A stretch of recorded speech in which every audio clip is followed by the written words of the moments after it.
Hey guys, so today I'm going to quickly prove covariance rule number 2. So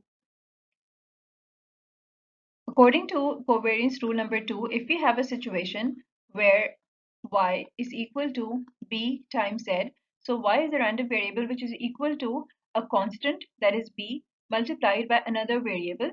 So if we have this kind of a situation, then the covariance of x with y, that is, let me just write that out. So the covariance of x with y in this situation is going to be b times the covariance of x with z. Okay, so how do we get this? This is what we're going to prove in this video.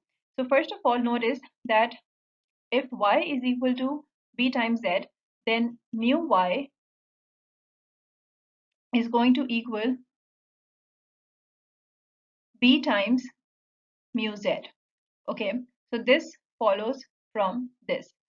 Now, first of all, we are going to begin as always with the definition of covariance. So covariance of xy is equal to the expected value of x minus mu x and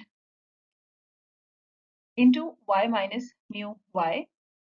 Okay, and in the next step, all I'm going to do is I'm going to substitute plug in for y and for mu y. Okay, so we're going to plug in for y, which is bz, and mu y is equal to b times mu z. So when we do that, let me just erase this first. Yeah, so I'm going to plug in for these. So this becomes expected value of x minus mu x. So this stays the same. And then we have bz minus b times mu z. Okay. And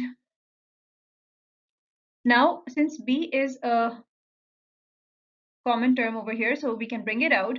So therefore, when we bring out this b, okay, let me just use another color, and then let me also erase this.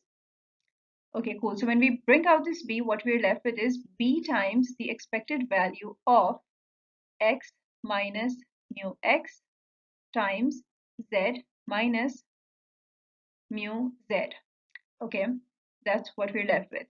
Now, notice that this expression right here is nothing but the covariance of x with z, right? Therefore, and let me erase that. Therefore, what we're left with is this b stays as it is, and this term now is nothing but the covariance of x with z. And therefore, we have proven that the covariance of y with x, so we've proven what we were trying to show, that the covariance of x with y is simply b times the covariance of x with z.